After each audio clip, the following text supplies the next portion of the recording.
Graça e paz. Mais uma vez estamos aqui. Hoje é dia 26 de março de 2020, quinta-feira, mais essa devocional da nossa igreja que está sendo transmitida aí pelas redes sociais, pelo YouTube. E hoje eu quero tratar com os irmãos um assunto extremamente importante nesses dias atuais e bastante em evidência, que é sobre a fé.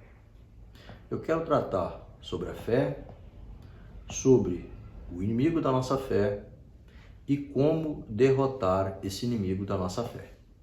Antes eu quero orar com os irmãos de maneira bem simples e rápida. Senhor Deus, querido Pai, abra, Senhor, os olhos do nosso entendimento, dá-nos sabedoria para que nos dias atuais possamos estar firmados em Ti, crer em Ti e confiar que o Senhor pode todas as coisas em nome de Jesus. Amém. Para iniciar o nosso estudo, eu quero convidá-los a abrir a sua Bíblia no livro, na epístola, de Hebreus 11, capítulo 1. Existe uma definição de fé nessa epístola, que diz assim: ora, a fé é a certeza das coisas que se esperam, a convicção de fatos que não se veem. Essa epístola de Hebreus, o autor, nos versículos seguintes, ele vai tratar sobre a galeria da fé. E ele começa a falar da fé desde Abel, Noé, a fé de Abraão, Moisés, Raabe, todos os heróis da fé. E todos venceram e deram um bom testemunho baseado nessa fé.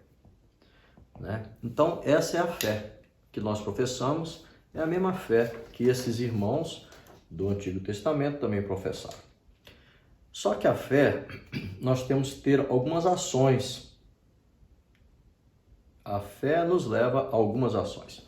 Primeiro, a fé, ela tem a certeza das promessas de Deus.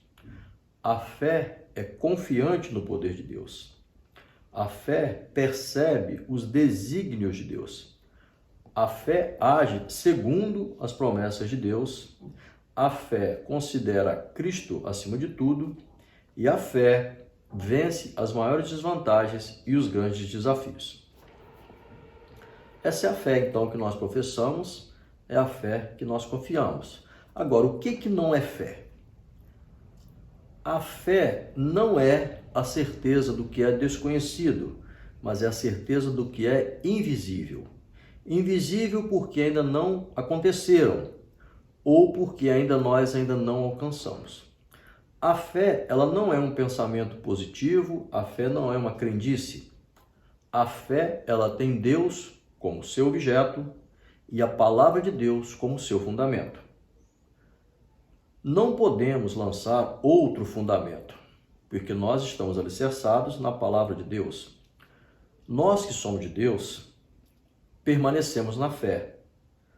Os que retrocedem e viram as costas para Deus e apostataram, estes jamais conheceram a Deus. E de Deus jamais foram conhecidos também. Essa é a fé genuína. Eu confio em Deus, eu me apoio em Deus e eu creio que todas as coisas serão executadas segundo os propósitos de Deus. E confio que Cristo é acima de todas as coisas. Muito bem. Agora, qual é o maior inimigo da minha fé?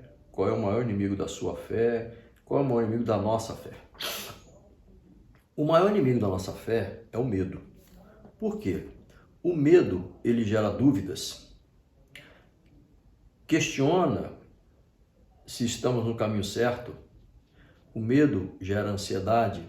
O medo, nós temos dificuldade de confiar em Deus. No medo, nós temos dificuldade de orar.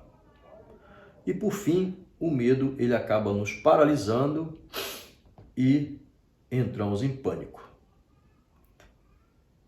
Vou comentar também aqui agora uma passagem bem clara na Bíblia que fala como que o medo paralisa a pessoa e ela entra em desespero. Mateus 14, 26, 30. Nesta passagem do Evangelho de Mateus, a gente observa quando você lê todo o capítulo 26, todo o 14, desculpa, Jesus atravessa o mar da Galileia para o outro lado com os discípulos de barco, e ao chegar do outro lado, ele encontra uma grande multidão, e aí ele tem compaixão dessa multidão. E aí ele alimenta essa multidão, e aí nós temos o primeiro episódio da multiplicação de pães e peixes. No final do dia, ele orienta os seus discípulos a retornarem de barco para o outro lado do mar da Galileia, e ele vai despedir as multidões. Quando ele despede as multidões, ele sobe ao monte para orar, sozinho. E já é madrugada quando ele resolve retornar ao barco. Quando ele vai ao barco, o barco já está longe e o barco está numa situação complicada. Por quê? Ele já está em alto mar, açoitado pelo vento forte e por ondas grandes. E Jesus vai em direção ao barco, andando por sobre as ondas. E os discípulos, vendo que o barco está açoitado por ondas e por vento forte, ficam amedrontados, aterrorizados. E ainda veem Jesus andando sobre as águas. E eles pensam, é um fantasma. E tem medo. E Jesus fala, não tenham medo, sou eu. E Pedro aí é uma figura emblemática na Bíblia toda, né? Em todos os evangelhos. E demonstra-se um pouco da nossa personalidade. Pedro fala assim, Senhor, se és tu mesmo, ordena que eu vá ter contigo por sobre as águas. Percebe-se que Pedro aqui, ele queria ir com Jesus, mas ele queria ir andando, porque já que Jesus está andando sobre as águas, eu também quero andar. E aí Jesus fala, vem. E ele desce do barco e começa a andar sobre as águas. Só que num dado momento, ele tira os olhos de Jesus e coloca os olhos nas circunstâncias. Que circunstâncias? O vento forte e as ondas. E ele começa a submergir. E ele grita por socorro e Jesus estende a mão e o salva. Quais as circunstâncias que nós temos nos dias de hoje? A ansiedade, o medo do desemprego, o medo da pandemia, né? Isso é o vento forte. É a onda que nos açoita todos os dias, né? Ou são os problemas do nosso dia a dia, é os problemas que nós vamos ter, o problema financeiro, o problema familiar, é o problema com o emprego, ou seja, todas as agruras do dia a dia. E aí, Jesus pega e salva Pedro. Esse é o medo que aterrorizou Pedro. Ele olhou as circunstâncias e começou a afundar. Agora, qual é o remédio, né? Como vencer esse medo? O medo, ele é vencido por Deus. E essa explicação nós vamos achar na carta de 1 João, no capítulo 4, no versículo 18, que está escrito da seguinte maneira: no amor não existe medo. Antes, o perfeito amor lança fora todo medo, porque aquele que tem medo não está aperfeiçoado em amor. Quem permanece no amor, permanece em Deus. Precisamos e devemos ser neste mundo o sal da terra, a luz do mundo. Precisamos nos firmar em Deus, em Jesus, que é o autor e consumador da nossa fé. Nos dias atuais, que nós estamos passando, nesse momento agora, crítico, do mundo inteiro, nós que sabemos quem nós somos em Deus, qual o nosso posicionamento em Cristo, nós que temos fé, essa fé que nos ampara, esse amor de Deus que está conosco, ele lança fora todo esse medo. Mas isso não pode ficar também dentro de nós mesmos. A gente precisa expressar essa confiança para o mundo que não conhece a Jesus, que não conhece a Deus. Provavelmente nós teremos notícias ruins, como já estamos tendo, do mundo, né? Pessoas, amigas, colegas, conhecidos, que provavelmente vão perder emprego, vão perder renda, vão entrar em desespero, vão entrar em ansiedade, em depressão. Infelizmente, alguns tentarão suicídio, outros conseguirão se matar. Ou seja, qual o papel meu, seu e da igreja neste momento?